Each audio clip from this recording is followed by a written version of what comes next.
Hey, it's Dr. John Terry, the Black Belt Leader, and welcome to the Black Belt Leadership Podcast, where each week I'm giving you tips, tools, insights, and resources to help you become a better version of who you are and what you do as you discover, develop, and deploy your own Black Belt leader within.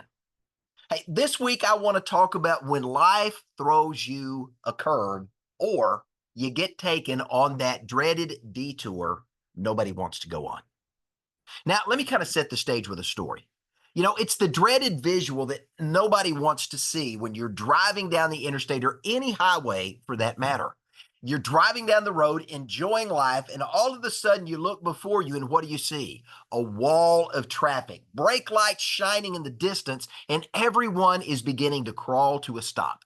If you find yourself on a divided highway, what's happening? Everybody's jockeying for position because you and everybody else on the road knows what lies ahead somewhere in the unseen distance. It's a detour. It's a roadblock. It's life throwing you a curve. Now, sometimes it's a highway crew doing maintenance. Here in Arkansas for the past several years, there's been a major expansion of Interstate 30, especially in the Little Rock area. And this is one of those projects, it looks like they're never going to finish. But other times it's not maintenance. Maybe it's a motor vehicle accident. Maybe it's a vehicle that's broken down, or maybe it's an animal that's crossed the road, and as a result of an impact, the car's unable to move and people back up. Whatever the reason, it's frustrating. During a recent road trip to Dallas, I found myself being thrown a curve as the traffic began to slow.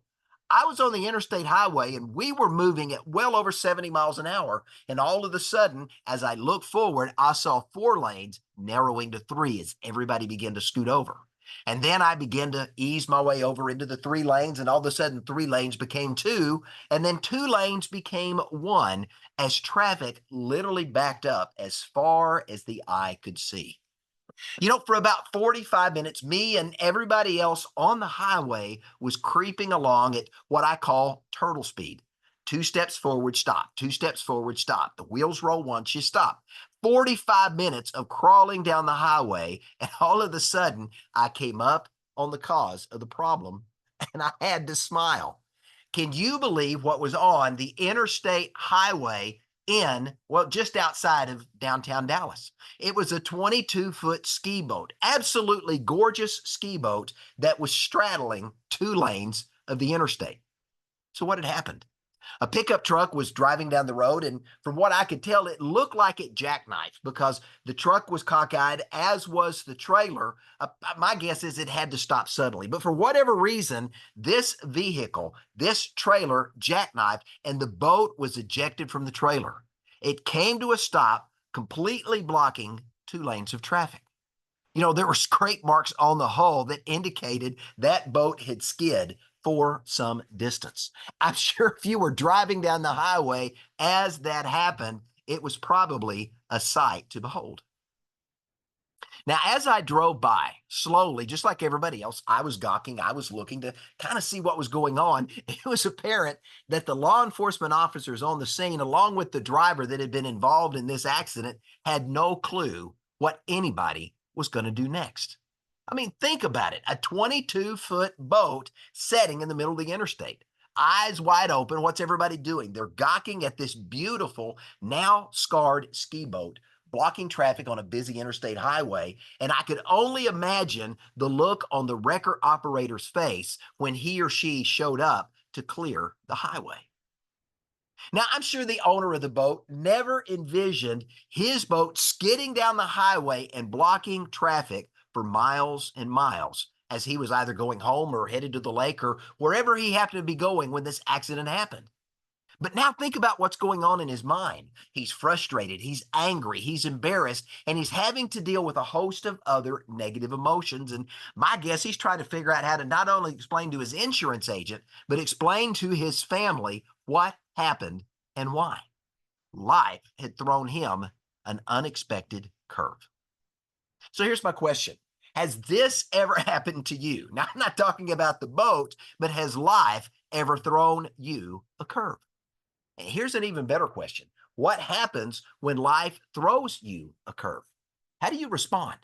How do you respond to something random, unexpected, unplanned for, and out of the blue happens to you that you did not anticipate? Now, what do you do? Well, maybe you haven't experienced life throwing you a curve up to this point, but here's what I can promise you. If you live long enough, you will. Now, maybe for you, it's something simple like a flat tire or a dead battery or an empty gas tank. Or maybe, just maybe, you get an unwanted diagnosis from the doctor. Or maybe, just maybe, you come home expecting your spouse and your kids to be there. And when you walk in the door, everybody that you loved is gone. They've packed up their bags and they've abandoned you, and you've come home to an empty house or apartment. Now, for me, my curve in the road, life throwing me a curve, was cancer. 11 years ago, I woke up in the middle of the night with a sharp pain in my lower back. I knew exactly what it was. I recognized this culprit because I had experienced this enemy more than one time in my life. It was a kidney stone. Well, I'd had a series of small stones over the years, and I knew the symptoms well because I had spent more than one night in an emergency room getting treated for a kidney stone. So I woke my wife one more time, and we made that all too familiar trip to the emergency room once again so I could get a shot for the pain. Well, after they gave me the shot, they rolled me down the hall and into the MRI booth. They did the MRI and they sent me back to the room and they said, "We'll give you the update shortly." So as I waited there, feeling the effects of the shot that they had given me slowly beginning to wear off, the ER doctor came in and she looked at me and she smiled and she says, "John, I've got good news and bad news. What do you want first?" I said, "Give me the good news first." She said, "Well, here's the good news. You had a 5 millimeter kidney stone in your left kidney and it's passed into your bladder and you're going to be able to expel that." Hey, that's great. If I don't have to have surgery and I can just pee it out the next time I go to the bathroom, fantastic. But then I looked at her and I said, "Okay, doc, what's the bad news?" She said, "Well, Mr. Terry, you have a 12 millimeter kidney stone in your right kidney. And if it were to start moving, there is no way you can pass that stone. It is simply too big to pass." Well, I knew exactly what that meant, another trip to my urologist. A few days later, I was sitting with Doc and we were having a conversation about yet another kidney stone. So we exchanged our pleasantries. He reviewed my MRI, took an x-ray, and did some other exams. And as into that, he said, "John, you know what we got to do? We scheduled a lithotripsy procedure." Lithotripsy, if you don't know what it is, it's an ultrasound procedure where they shoot sound waves into the kidney to break up the stone, making it small enough that you can ultimately pass it with your urine as it flows through and you're able to expel the stone. I'd done it before and I knew, it's a little discomfort, but looking forward to doing it again. So I got up to walk out the door. And as I was getting ready to walk out the door, the doctor looked at me and he said, "Mr. Terry, have you ever had a prostate exam?" Well, I turned around and smiled at the doc and I said, "Doc, I'm Superman." I even put my hands on my chest and did the Clark Kent pull the shirt open to show him the big red S tattooed on my chest. I reminded the doctor I'm a black belt in karate. I work out 4 to 5 days a week, 2 to 3 hours at a time, and I'm in excellent physical condition. Doc looked at me and he smiled. He said, "Mr. Terry, do you have any family history of prostate cancer?" I thought for a moment and I said, "Yeah, my dad was about my age when he was diagnosed with prostate cancer and had to have surgery." Now, Doc's next words caught me by surprise when he got this malicious grin and he said, "Bend over, Superman." At that point, I knew I was going to have my first prostate exam. Well, as the doctor's probing around and he's feeling my prostate, he informs me that the left side of my prostate felt normal, like the skin of an apple. However, when he got to the right side of my prostate and he was doing the exam, he said, "John, something doesn't feel right." He said, "This should feel like an apple, but it feels like a walnut." Now, for someone who understands a little bit about medicine, when someone says your prostate feels like a walnut and not an apple, that's not a good sign. He then called his nurse in and together they took about 12 biopsies and he said, "John, I'll call you with the results." Well, deep inside, I already knew the answer. 2 days later, I got the call. I was told I had prostate cancer and we needed to take action immediately. Life had thrown me a curve. Now, just a few weeks later, I found myself being wheeled into a surgical unit in North Little Rock, Arkansas, and it looked like a surgical unit out of a Star Wars movie. As I'm being rolled in, I'm looking, and there's this very interesting bed that they're going to put me on. Again, it looks something futuristic, and above this bed hung this robot dangling from the ceiling with multiple arms, each with different instruments on the end of the arms. The doctor sat in the corner staring at a monitor, and his fingers were working a series of buttons and levers. I was about to experience a robotic procedure to remove my prostate. They put me to sleep, and when I woke up, my prostate had been removed. 11 years later, I'm proud to say I'm still cancer-free. Now, that kidney stone that I had literally saved my life. I had no symptoms that would indicate that I had cancer growing in my body. I wasn't undergoing regular PSA tests because that was something I wasn't even aware I needed to be doing at the time. I went to the doctor when I was sick. I didn't go for regular checkups. I learned my lesson there. However, had it not been for that kidney stone, the outcome that I experienced could have been quite different, and it potentially could have been a whole lot worse. So what happened to me? Yes, life threw me a curve. It was something random. It was something unexpected. It was something unplanned for, but it happened. I couldn't predict it. I couldn't plan for it. I couldn't prepare for it. Life threw me a curve. Life took me on a detour I wasn't expecting. But even though life threw me a curve and it took me on a detour and down a path I hadn't intended, I still had one thing left to me, and that was the choice of how I was going to respond. And that brings me to the lesson I want to talk about today. When life throws you a curve, you may not be able to predict it, plan for it, or even have an opportunity to prevent it, but you do get to choose how you're going to respond when life throws you a curve or it takes you on a detour that you hadn't planned. Let me put it to you this way. Just because you've had a setback, just because you've experienced a detour in your life, it doesn't mean that that moment has to define you and you've got to stay there stuck forever. You know, just because you've stumbled, you've fallen, or you've been knocked down doesn't mean you're stuck and you've got to stay on the ground. It doesn't mean you can't pick yourself up, dust yourself off, get back on your feet again, and continue the journey of life. Because when life throws us a curve, life takes us down a detour we haven't anticipated, we have two choices. And these two choices are going to define the outcome you're going to experience. Number one, you can choose to remain. You can choose to remain where you are, as you are, and remain a victim of that moment. Or you can choose to reclaim. You can choose to reclaim the moment, reclaim your life, and reclaim your future. Let me explain. Remain or reclaim. Again, you get to choose. Now, think about it. When life throws us a curve or takes us on an unexpected detour, there's three possible actions we can take. Two of those actions are going to cause us to remain in the moment and keep looking backward. One is going to let us acknowledge the moment, but look for a way forward. We can either explain it, we can either excuse it, or we can go through an expectation exercise, and I'll talk about that one last. Now, two of these, explaining and excusing, are going to leave us where we are, remaining on the detour or staying on the curve. Only one, and that's expectation, gets us past the detour and gets us back on the highway. So let's break these three down. We're talking about explanation, excuses, or expectation. So number one, let's talk about explanation. We can give an explanation for what happened. Now, this is the obvious reason what has happened.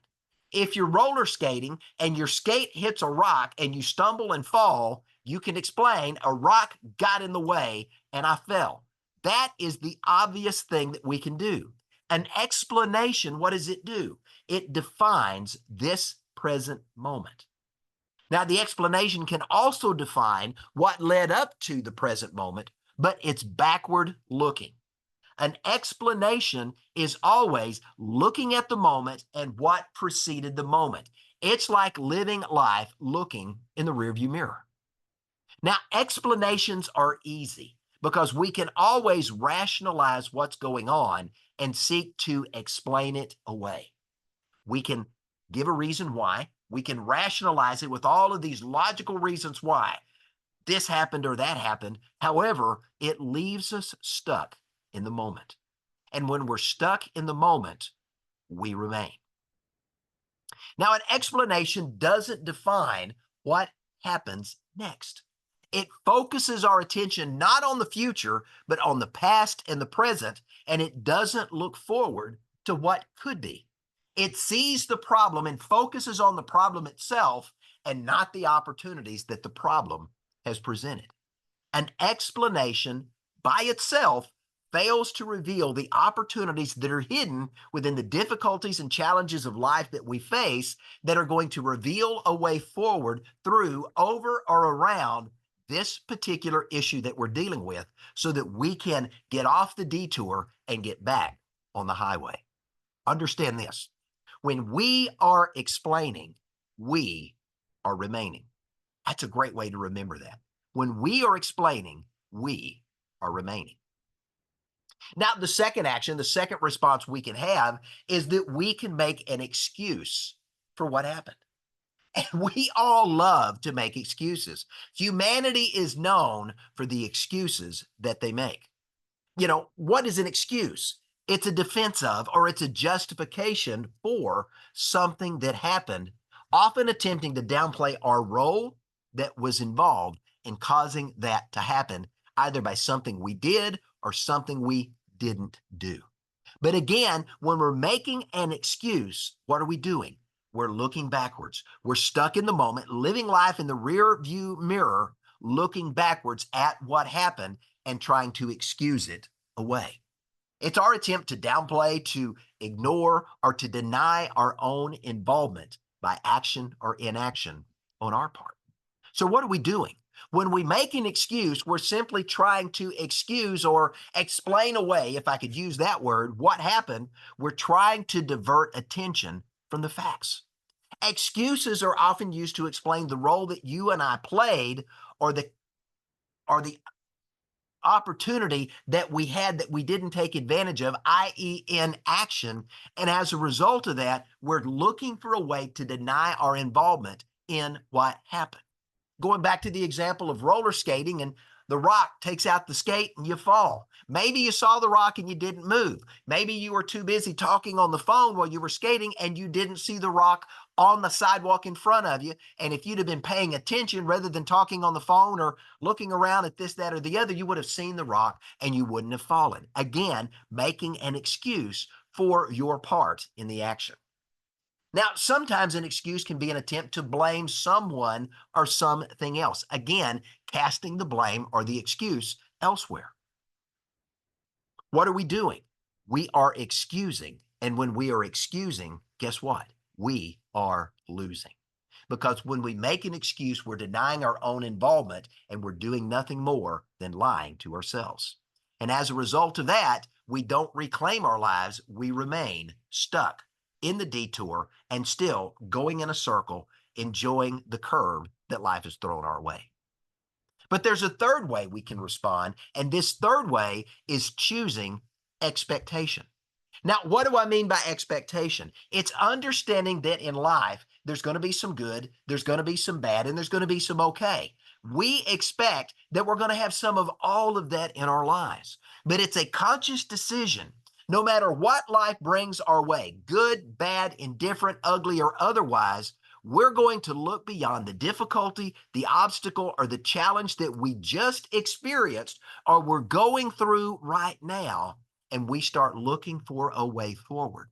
We begin to look at the difficulty, the obstacle, or the challenge not as something we can't overcome, but it is an opportunity waiting to be revealed. So rather than choosing to remain in the moment, rather than choosing to pitch our tent and stay in the present, looking back at the past, what are we doing? We're choosing to start asking ourselves two simple words. What's next? That in itself allows us to begin the process of reclaiming our lives.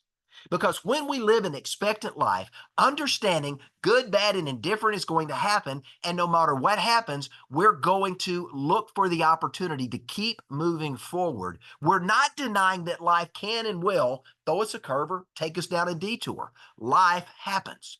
Sometimes it's good, sometimes it's bad, sometimes it's okay. Life is going to happen. But instead of simply trying to explain it away, deny it, or make an excuse for it, we go through a three-part process in response to what just happened. This allows us to reclaim our lives and find the way forward. Let me give you this three-step process. We talked about the three E's. We talked about explain, excuse, or expect. I now want to give you the three A's that are the three steps in this process of reclaiming your life. First, we acknowledge. Now, what do I mean by that? We acknowledge the moment. Whatever it is, it happened. We have to acknowledge that it happened. You can have a flat tire and say it didn't happen and drive down the road, blop, blop, blop, blop, as your tire's banging on the road until your tire is chewed away. It doesn't deny the fact it happened. You acknowledge whatever it is, it happened.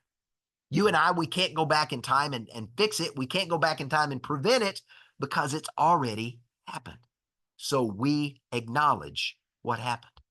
When we do that, we reclaim the moment so that we don't stay in what just happened. You know, my mom used to tell my sister and I growing up that if we spilled milk could never be put back in the cup or the bottle. You simply acknowledge it and move on. There's a whole nother lesson in and of itself right there, but I want to stay where we are today. Well, after we acknowledge it, which is step one, step two is we accept our part in whatever happened. If we played a role through action, through inaction, a big part, a little part, or no part at all, we're going to own it. If we made a mistake, we own the mistake. If we screwed up, we screwed up. If we should have done something and we didn't, we own it. If we did something that took us to this point in time and we made wrong judgment in the decision we made, again, we've got to own it. To go back to my mom's example, if we spilt the milk, we got to admit we spilt the milk. We can't point the blame at somebody else. We can't try to explain it away. We've got to acknowledge our part. Acceptance is a part of entering the no excuse zone of personal responsibility and personal accountability. This is living a life of integrity. Now, we reclaim our lives when we do this because when we accept our part in the process, we're not staying in the past, living with regret over what we've done or should have done. We've acknowledged it, we've admitted our part, and now we're ready to move forward. So this last step, this third step, after we have acknowledged, after we've admitted our role, we're going to affirm that we are committed to doing what is required to move forward. Think about what we've done in this three-step process. We acknowledge what happened. We accepted our role, if any, in that thing that happened, whatever it is. And we now affirm, we say to ourselves, you are going to find a way to get past this moment and move forward. We begin to look at the opportunity inside of the challenge, inside of the obstacle, or inside of the circumstance that we're dealing with at the moment. So when we do that, when we affirm that we are going to move forward, our mindset sets forth a series of actions in our mind that begins to look for the answer to that problem.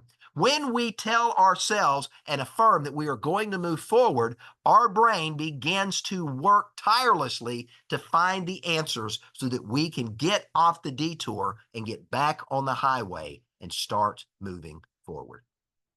You know, think about it this way. Now let's get a very practical example. If you're walking down the street, you're walking down the sidewalk in your local neighborhood, and you trip and fall through either an untied shoelace, something that got in the way, or you just stumbled and you fell and you scant your knee on the sidewalk, what are you going to do? Are you simply going to stay there and spend the rest of your life lying on the pavement, blaming someone or something else, or blaming yourself for what happened?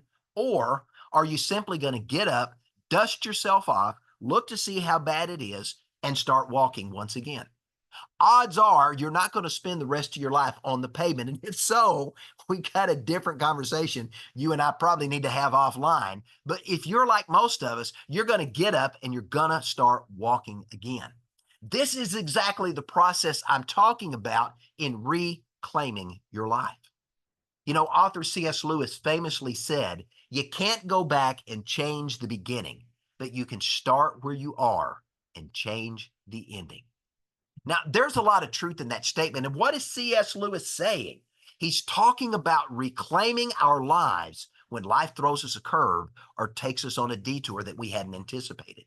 It all comes down to a choice. You and I, we can choose to remain where we are as we are. And if we do that, we've given our power to that moment and we are left powerless and unable to help ourselves.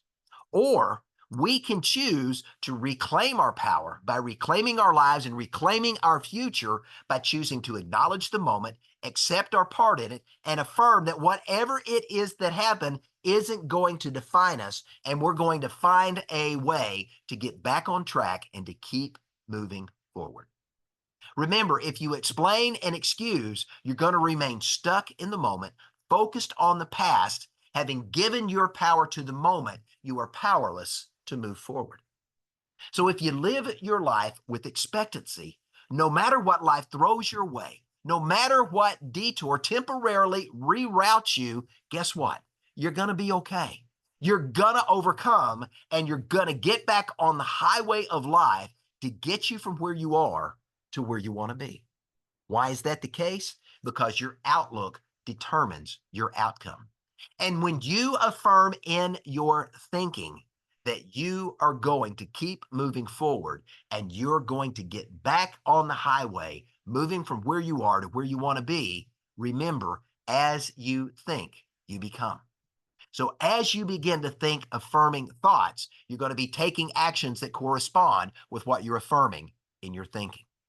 So let me leave you with this as I get ready to wrap up today's episode.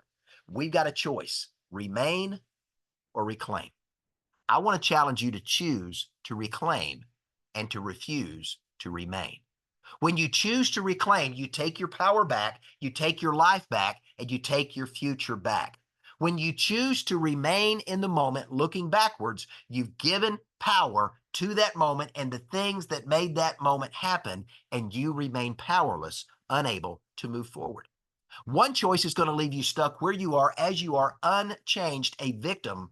The other is going to give you the opportunity to get back on track, get moving forward, and make you a victor over that circumstance, that obstacle, or that situation. And the good news is, or the bad news is, you get to choose. And the choice you make is going to dictate the outcome that you experience in life.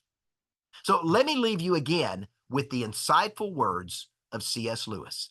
You can't go back and change the beginning, but you can start where you are and change the ending. My challenge to you: choose to reclaim and refuse to remain. I'm Dr. John Terry, the Black Belt Leader. Thanks for joining me. Have a great day.